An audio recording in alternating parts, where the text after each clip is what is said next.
Welcome to another episode of the Tobago House of Assembly's Post-Executive Council Media Briefing.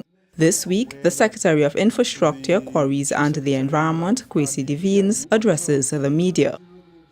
First of all, and I'm happy I'm seeing some hints of green around the room by speaking to International Day for Mental Health Awareness. I'm really pleased actually to see the response around the island of Tobago.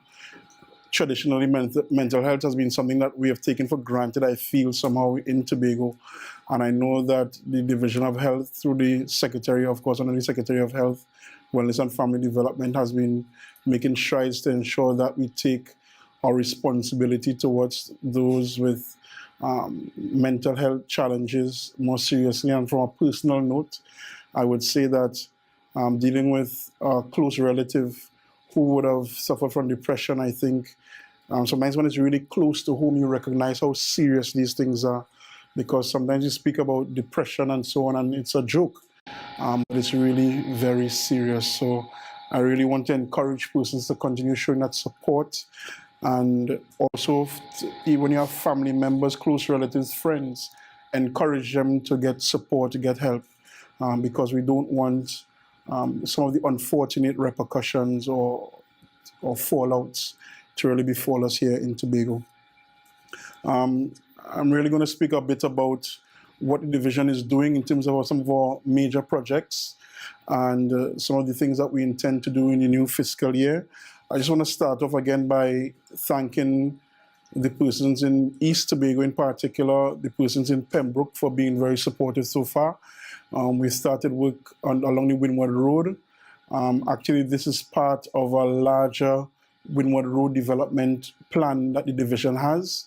So it's not that it's necessarily ad hoc work, but we realize that there are some areas that we have to prioritize. And this area in Pembroke was one of those areas. As a matter of fact, I must say that the development workers are up to the task. On the first day, on Monday, they would have worked until 10:30 in the night to bring the project to where we had scheduled it to be on that particular day, because we're using strict project management controls for this project.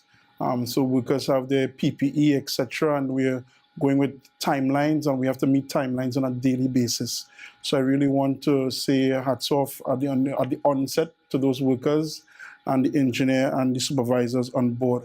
By that measure, I must also say hats off to the Drainage Task Force, which is led by the Division of Infrastructure, but in collaboration with the Division of Food Production as well as the Division of Health. We are pretty well prepared for the rainy season and the hurricane season as it regards our drainage systems. We know that some of the infrastructure is very old and failed or failing in some areas, but I think we've been able to really clear out some traditional problem areas so far and address these areas so that we are better prepared for the rainy season. I must also say, though, and I must make a special appeal to the public. For far too long, we don't see the public as being part of the challenge. But when we did some work at Lowlands recently, it was alarming and heart-wrenching to see the amount of plastic bottles that would have come down in the detention ponds that we would have cleared out in Lowlands. The detention ponds were filled with plastic bottles, and those bottles, that water course comes from as high as Bethel all the way down. So it will be bottles from all over. There are some places as well where bamboo stools or bamboo block the water courses, and it's a challenge that we are working with. And because it's slash and burn, the slash and burn practices sometimes of our farmers. So I really want to appeal to the farming community and to the general Tobago public to be very conscious of the role that each and every person plays in ensuring that we aren't too negatively affected by flooding or anything like that. For the new fiscal, of course, the division has really, our allocation under the development aspect has been reduced significantly, but we are heartened by the news that we will have that loan ceiling of $300 million to support the development program. And I must say that upon hearing this, and even before the Chief Secretary had mandated that the division gets shovel ready to ensure that come January in the dry season, the division is kicking off and full steam ahead. And we've gone about ensuring that we have put things in place and are putting things in place. And we are going to ensure that a lot of our mega projects really geared towards high impact. So we're looking at improving the safety and security of the motoring public, increasing productivity in general, as we talk about Tobago, and of course mitigating the effects of coastal erosion. And those are the key theme areas that we are looking at for the new fiscal 2018. And just to put some context, and I know there are people who like to say that nothing has been done in Tobago, and I think I want to put that to rest, because what I would have done is instruct the staff to start digging into the files to see what have we done under the development program. And since 2005, we've spent in the division of infrastructure in excess of $2.2 billion. And I will ensure that the communications staff at my division shares the information. The amount that we have spent, over 500 million in road resurfacing, the road resurfacing program, the extent of the infrastructure works in terms of civil works, drainage, retaining walls, and so on, opening up new roads. All of these things that were done right here in Tobago through the division of infrastructure. And it's really sometimes disturbing to know that persons believe that, quote unquote, nothing was done. In the new fiscal, I must say that we are moving, as I said, we are moving quickly ahead. Today, the Executive Council approved a note for the Division of Infrastructure to engage the services of NITCO. NITCO will be looking at the demolition and construction of the Parlatuvier jetty. The blue economy is very important to us here in Tobago, and we see Parlatuvier jetty and the Parlatuvier community as a key port for that the full or sustainable exploitation of the blue economy here in Tobago, the fishing sector in particular. And we want to ensure that there's a safe jetty for the fisher folk in that area. So we are going to be moving ahead with works on the Parlatuvier jetty, though the allocation is not what we want it to be from central government. I will be making the proper representation to the Chief Secretary, and he has given some indication already that he's very supportive of the project for us to get into the Parlatuvier jetty. NITCO as well will be engaged by the Studley Park Enterprise Limited. Again, we know that there have been a lot of construction type projects, development projects in Trinidad, coastal intervention as well. The Studley Park quarry has andesite, for those of you who don't know, second hardest quarry material in the world, and it is in the armored rock in particular is in very high demand. It means that we will have to start seriously exporting. As a matter of fact, we have interest from as far as Guyana, because we know Guyana is going through a boom as well for aggregate from the Studley Park quarry. So to this end, we are ensuring that the rehabilitation of the Barbados Bay jetty gets on full speed, and we're going to be engaging, SPEL is going to be engaging NITCO to oversee that project. They've already begun the work to acquire the certificate of environmental clearance. And again, we're doing it within the full remit of the law. NITCO again, and we are doing there's a lot of partnership with NITCO. I don't know how many of you may have noticed in yesterday's dailies, the tender for the Thompson River Bridge has been opened and closes on the 26th of this month, Friday, 26th of October. There will be a pre-tender site meeting on the 16th of October. That's next Wednesday, I believe it is. And we're looking at getting that project completed over the next fiscal. It's very important to note that in the tender, joint ventures are encouraged. And this is something that, after discussions with NITCO, we learned on the Lambo River Bridge, because there's limited expertise in bridge building in particular, which is a specialized field. We want to ensure that Tobago contractors get every opportunity to be part of the process.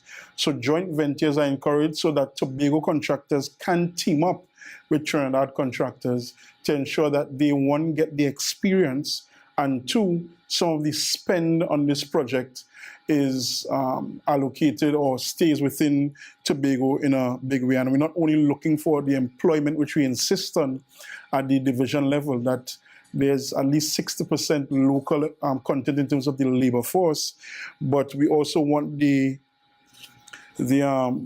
contractors to have a fair bite of the cherry. So we've already engaged consultancy services, and of course Trinto Plan Consultants Limited, and they were the same consultants on the Lambo River Bridge. And you will recall that we would have made an initial savings of about $3 million on the Lambo River Bridge, and it was because of the assiduous work of Trinto Plan Limited. So we've already engaged them. The length of that bridge is just over 18 meters. We're looking at almost 4-meter wide bridge. It's very important, and again, I must say the Chief Secretary has insisted on it, that we are ensuring that through traffic is maintained while we are constructing the Thompson River Bridge, so that we will be putting in place very soon Bailey Bridge so that the through traffic can continue. In terms of the Claude Noel Highway, and I must start off by thanking Tobagonians for their patience. I know it's been very difficult and sometimes annoying, to be frank. Driving on the Claude Noel Highway, it's no secret that the highway needs severe rehabilitation, and we are about the business. There was a tender that was issued previously, but we had cancelled the tender. And the reason for the cancellation of the tender, there were some concerns that I had raised at the start of the process that were not taken into account. And a value engineering exercise was done, and it really validated the concerns that I would have had. Basically, you would know that when you're coming from the east at the Rockley Vale intersection, there's a long pile-up of persons wanting to go uptown. There's no filter lane there. As well, persons coming out of Wilson Road and wanting to head east, there's no filter lane there as well. Persons heading east on the highway and wanting to turn north onto Wilson Road, there isn't a proper filter lane. So what we are doing, we have gone about doing the work to have filter lanes also installed while we are rehabilitating the highway. So in terms of the hold-up, that was the real reason. We want to ensure that a proper job is done. So we didn't want it that we pave the highway today and then tomorrow we come now to block the road, to build up retaining walls and install filter lanes. And that is going to be done. And of course, it carries up the overall cost of the project by some $3 million, but I think it'll be $3 million well spent in the context of persons being able to easier access Scarborough. So we hope to have the contract awarded for the rehabilitation of the Claude Noel Highway by December 7th. We have strict instructions to get the project started in January, and that is something that we're looking to achieve. Of course, we don't want to start road resurfacing in the middle of the rainy season. So this is something that Tobagonians can look forward to. It's, of course, we're still looking at that 2-kilometer stretch from the Rockley Vale traffic light to the Orange Hill traffic light. And we really, again, want to thank Tobagonians for your patience on that merit. The road resurfacing program, though, has continued in the past fiscal.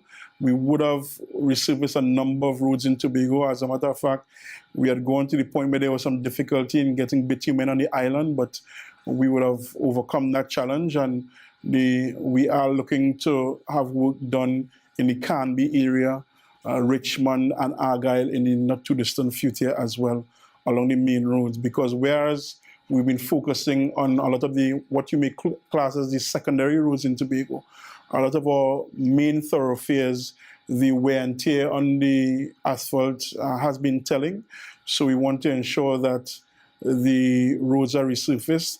I must say, in general, in my travels, and I travel in my private capacity quite a lot before getting into office, and the roads in Tobago are still comparatively quite good.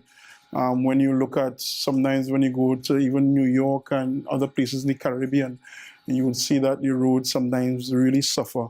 And I'm really pleased that we're able to make some progress in these areas.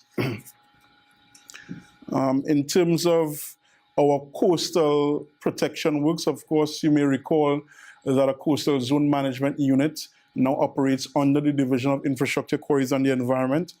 And this is something that the Chief Secretary had envisioned when he partnered the Division of Infrastructure with Environment.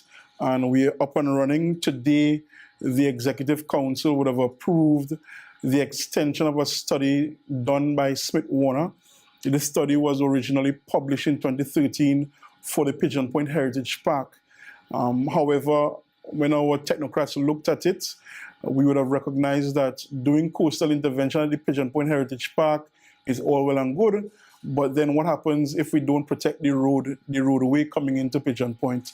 So we're now looking at ensuring that we extend the study all the way down the coastline along the Milford Bay, and we're even going to go back as far as no man's land, because we don't want it that whatever intervention we put in that area has negative, it has a negative impact on no man's land or further along Milford Bay in the Crown Point area.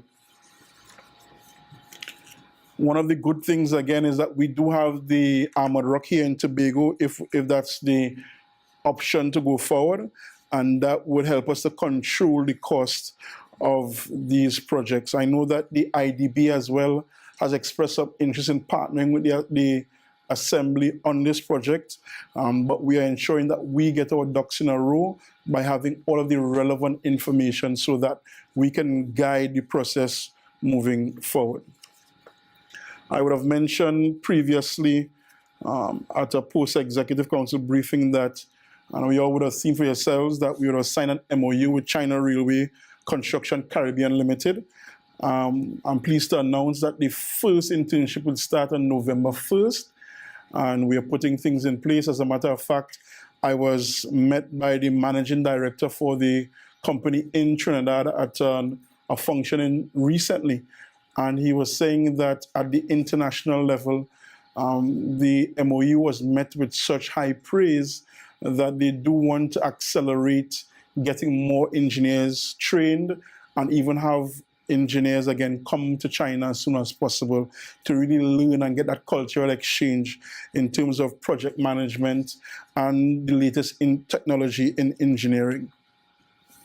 And many of you may have seen the Facebook videos of Recyclemania in the Division of Infrastructure, Quarries and the Environment. Recyclemania was part of our World Environment Day drive, which started in June. And recently, we would have given out the prizes to the best units who would have put together quite some interesting presentations, if you all would have seen. And I just want to give some statistics so that you understand the impact of plastic on our island. In the Division of Infrastructure, Quarries and the Environment, and this is in the division only, we collected close to 8,000, over 7,500 pounds of plastic waste. I want you to put that in context. Think of how light some of these plastic bottles are. And we, in one division, collected close to 8,000 pounds of plastic waste, which filled almost 900 extra large or jumbo garbage bags with waste. So think about that from one division over the span of a couple months, and think about what's happening here in Tobago currently. Across, if you were to go across the 9 or 10 divisions of the Tobago House of Assembly, or even in some of the communities, and how serious the challenge we have in Tobago is right now. The employees, to be fair, have expressed a keen interest in continuing the initiative in the Division of Infrastructure. And as a matter of fact, I know that Secretary Clarence Jacob would have indicated that he would like to use one of the developments under the Division of Settlements as a pilot for home recycling, plastic recycling as well. So we can look forward to that in the near future. To take it a step further, however, I've already instructed the Director of Environmental Liaison with the relevant personnel in the Division of Health, Wellness and Family Development for us to go out for an expression of interest to look at the feasibility for plastic recycling here in Tobago. Of course, recycling is really a numbers game, but we still have to at least look at what we can do here in Tobago, whether we're going to start baling or shredding here in Tobago. And it's something that we have to look at, and we have to ensure that the private sector, private persons come on board, because I don't think that the Tobago House of Assembly should necessarily be the ones to engage in recycling, but we should be the ones to facilitate a private entity coming on board to get into plastic recycling. So I really want to say that this is something that we are looking at actively, and persons can feel free to contact the Director of the Environment or the Division of Health to start bringing in your proposals for how we can go about plastic recycling in Tobago. On that note as well, the camera traps that we have spoken about before will be on ground soon. The division has spent almost $300,000 acquiring some of the camera traps for some pilot areas, which I will not mention at this point in time. But dumping, illegal dumping continues to be a problem that we are facing in Tobago, and that the division is dealing with as far as we can. The environmental police have been very busy getting persons, once their reports, doing their investigations, as well as getting persons to clean up after themselves. The law is a little bit lenient in some places, and this is one thing, again, as I tell people, autonomy for Tobago is very important. If we have autonomy on island to make our own laws here in Tobago, it'll be one of the things that I would definitely be pushing. Just to get back to the Studley Park Enterprise Limited, and again, just to put in context, and people tend to play it down, what we've been doing. Already, we have seen from the startup of the operations under the new Studley Park Enterprise Limited to now, an increase of 484% in distribution. And I want to say that slowly, an increase of 484%, which has led to an income from November to August of just over $19 million. Of course, these are audited statements. The audit is currently going on in time for the end of the financial year for the Studley Park Enterprise Limited. But we are turning the Studley Park Enterprise Limited into an organization, the quarry operations, into operations that can benefit Tobago financially, so that we can now boast about adding further value to the gross domestic product of Trinidad and Tobago. Another thing that I would have instructed the chairman to look into immediately with the announcement of the budget, that there will be several of the highway projects, the Toko Port and so on, coming on stream, that we go out to get a third plant to operate at the quarry. We would have gone out to tender for a third-party operator before, but the tender was not successful. And as such, we are going to be looking into getting a third plant operational at the quarry as we look to further ramp up the production at the Studley Park quarry. And just to put it in context, to date, we have already distributed approximately 125,000 tons of aggregate, and this is just distribution. And when you consider that we have almost 40,000 tons of aggregate on the ground as well. And again, this is something that is unprecedented. For a long time, we haven't had stockpiles, and it's something that we are going towards. They've also been distributing asphalt and concrete as well as we look to ramp up. There's also a commitment already, a demand for over 150,000 tons of armored rock for coastal work in Trinidad. So consider that in the context of what kind of revenue we are generating here for Tobago.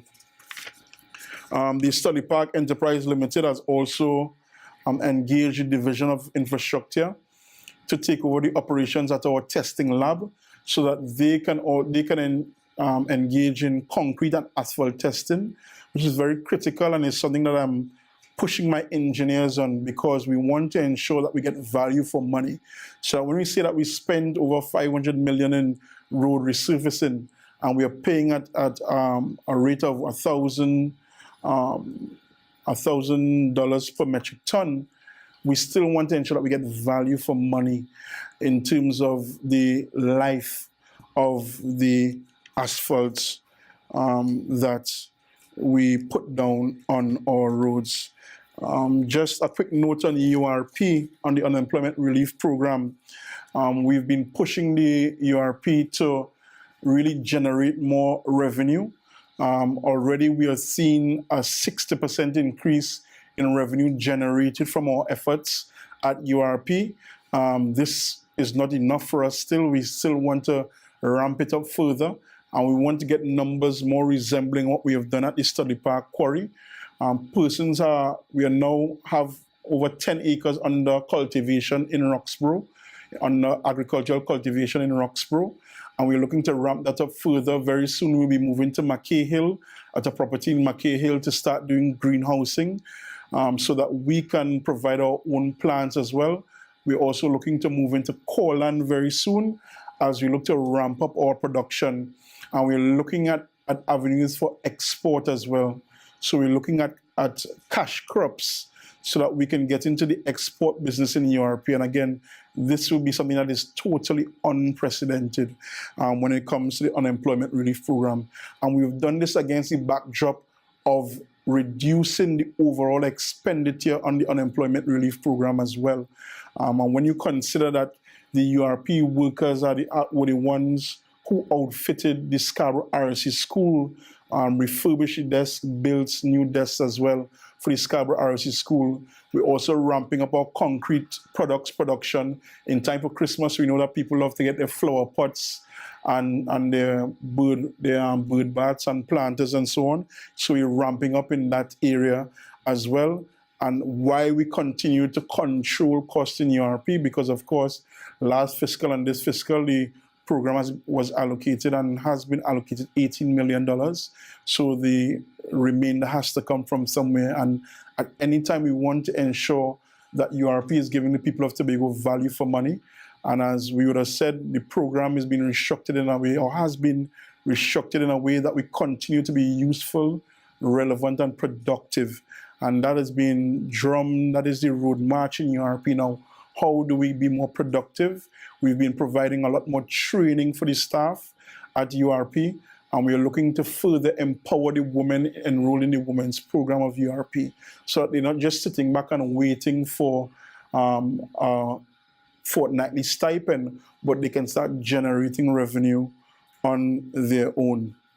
On a final note, the division is having a concrete seminar on the 23rd of October, Resilience, a Cement and Concrete Symposium. And the division is looking into concrete paving. So we'll be partnering with the Trinidad Cement Limited to look at ways and the new innovations or the different innovations in concrete and concrete paving, and as well as other ways of getting better results from our concrete mixes, including soil stabilization and so on. The registration is $150, and the deadline for registration is the 19th of October. So we look forward to persons registering for this symposium. It will be at the Shore Park Cultural Complex on Tuesday, 23rd October, and it's from 8 a.m. to 4 p.m. Thank you for staying with us for the Tobago House of Assembly's Post-Executive Council Media Briefing for the week ending October 13th, 2018.